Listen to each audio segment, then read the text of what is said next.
Hello. Today was a hard day for lots of reasons, but I want to talk about the topic of disappointment. Have you ever just felt incredibly disappointed in your situation? Have you ever sat and been heartbroken by the disappointment that a loved one is experiencing, or taken a look at your calendar in the coming months and been incredibly disappointed by all of the things that have been canceled?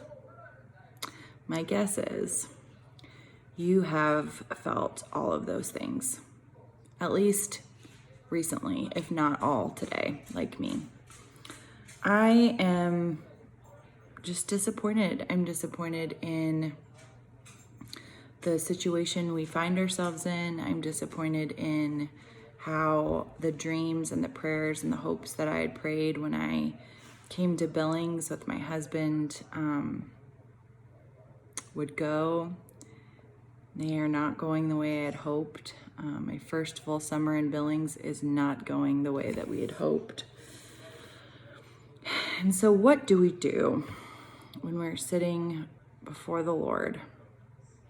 Sometimes crying, sometimes cursing, always lamenting. What do we do when we're just so dang disappointed in how things are going? Well, what I do is I always think about one of my favorite stories, the story of Joseph. And the story of Joseph starts in chapter 37 in the book of Genesis and goes all the way to the end of Genesis, chapter 50. And Joseph tells his brothers that God has given him a dream, and we know Joseph has gifts of prophecy and interpretation, and he thinks his life is going to go a certain way. It is. He is excited. He's making plans. He isn't like all of us where he's like purchasing airline tickets and, making hotel reservations for things. But if that was a thing at that time, he would be doing those things. And then all of a sudden, injustice befalls him. People betray him. He is left incredibly heartbroken. And he goes from feeling like, oh my gosh, I'm on top of the world, all these wonderful things God has for me, I know that life is just going to be joyful and wonderful, to being sold into slavery by his own family, who hates him, goes behind his back and betrays him. Cool. Sounds like something that would happen in the year 2020. I don't know about you, but that's just the way this year seems to be going. So Joseph goes and is sold into slavery, but God is with him, and I love that. We see that all throughout these 13 chapters in Genesis, that God was with Joseph wherever he went, and God gave Joseph favor. The Lord was with Joseph, it says in chapter 39, verse 2, and he prospered in whatever he did. He lived in the house of the Egyptian master. When his master saw that the Lord was with Joseph, that the Lord gave him success in everything he did, Joseph found favor in his eyes and became his attendant. So Potiphar put him in charge. And then what happens? Again, he is betrayed. Injustice befalls him. There is an enemy who tries to thwart all the success and is successful for a short time. Potiphar's wife throws herself at Joseph. Joseph says no, and you know the story. She says, your slave, your servant, threw himself on me and attacked me. And so what happens? Joseph does not get all of his dreams coming true. Joseph, yet again, gets thrown even deeper down into prison. It's like that saying, like, way to kick me when I'm down. Same thing here. So then we find Joseph in prison. But remember, no matter what, when Joseph was in prison, the Lord was with him. and showed him kindness and granted him favor in the eyes of the prison warden. The warden paid no attention to anything that was under Joseph's care because the Lord was with Joseph and gave him success in whatever he did. And then all of a sudden, these two men come in to Joseph's life in the prison. The baker of the Pharaoh's baker, and the cupbearer, the guy who tastes the cup to make sure it's not poison for Pharaoh. And both of them have these really weird dreams that no one can interpret.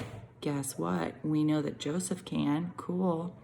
So Joseph is thinking, oh my gosh, is this finally like the wonderful things that I've been praying for and hoping for? And like, is life finally going to turn around? Because maybe I can help these men, this cupbearer and this baker, and like things can get better and I don't have to be in prison anymore. And maybe like I could start living out my dreams and good things could happen again. Yeah, he thinks that. We've all thought that. And he interprets the dreams for the two guys, and the baker ends up dying, and the cupbearer goes back and totally forgets about Joseph, totally forgets about him. The funny thing about this story is it's so easy to read it and think, oh, well, all this stuff happened in really quick succession, and this year has just been full of disappointments for us, and it's been, we're almost on month 6. Like 3 months into the pandemic, and like so much disappointment, right? It was like years and years. Like we're talking like 13 years in prison. And so finally, God finally is like, hey, remember Joseph to the cupbearer. And the cupbearer's like, oh my gosh, I totally forgot about this guy who interpreted my dream, and tells his boss, Pharaoh, because Pharaoh's having all these dreams. And Pharaoh's dreams are really scary. And so Joseph gets out of prison, is appointed to be at the right hand of Pharaoh, and he does interpret the dreams. He says, listen, Pharaoh, the Lord has given me this ability to have wisdom in interpreting.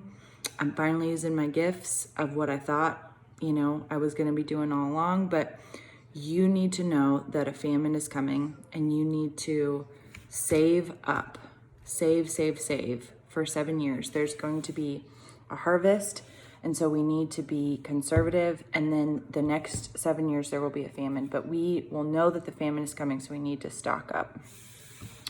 And so in chapter 41, it says, Pharaoh says to Joseph, I hereby put you in charge of the whole land of Egypt. Then Pharaoh took his signet ring from his finger and put it on Joseph's finger. Then Pharaoh said to Joseph, I am Pharaoh, but without your word, no one will lift a hand or a foot. And so what happens in the story? Reconciliation. Joseph was incredibly disappointed and heartbroken and confused and not understanding why his life was going the way it was going for years, like over a decade. And all of a sudden, he is confronted with his brothers, the ones who caused his heartbreak, the ones who disappointed him most, who sold him into slavery. They had come to Egypt, if you remember, because they were starving and their family needed food, and they knew that this really smart guy, there's a right hand to Pharaoh, was going to be able to maybe give him some food so they wouldn't starve to death. And Joseph weeps. I just can't imagine what must have been going through his heart and his head. Just the raw emotion of, again, thinking these people that you were going to get to do life with that betrayed you were showing up and needed help. And so Joseph, at the end of the story, which is what I love, is he's reunited with his dad, he's reunited with his brothers, and his brothers say this. Your father left these instructions before he died. This is what you are going to say to Joseph. I ask you to forgive your brothers the sins and the wrongs they committed in treating you so badly. Now please forgive the sins of the servants of God and your father. His brothers then came and threw themselves down before him and said, we are your slaves, because they assumed that he would do what they had done to him. But Joseph says to them, do not be afraid. Am I in the place of God? You intended harm to me, but God intended it for good, to accomplish what is being done for the saving of many lives. So do not be afraid. I will provide for you and for your children. So loved ones, what is the moral of the story? The moral of the story is that life sucks sometimes. Yep, Pastor Angie said it. Life sucks. And we are disappointed with how things turn out because they are not in our timing and they're not always following through with exactly what we were praying for, and they are hard. But God uses all situations for good. God takes all the brokenness, all the junk, and makes something beautiful. And God is working behind the scenes even when we can't see it. This story gives me so much hope and reminds me that it's okay to be disappointed. It's okay to be in whatever part of the story you're on. Because guess what? This story was like Joseph's life. I mean, we're talking like years and years and years. And so some of us might be in the portion where we're like, I feel betrayed, or I feel like an injustice has been done, or I feel just so absolutely heartbroken. I feel confused. Wherever you are in the story, however you are feeling and coming to God today, know that that's okay. I have to remember and tell myself over and over that God has a plan no matter what. That God is going to use all this junk, all of the mess that people cause and create, all of the evil that is being intended for bad, God will use and redeem for good. And we just have to believe that. So I am disappointed today. I'm sitting in all of the weight of just what 2020 has been, whether it's calendar, plans, or this situations and people. But I know that this isn't the end of the story. This isn't the end of the story. God is working. God's working in the background for my good and for your good. So know that, trust that. And I hope that you believe a pastor who absolutely isn't having a good day. Because I think some days you need to remember that following God and trusting God is not all sunshine and roses. It's really hard.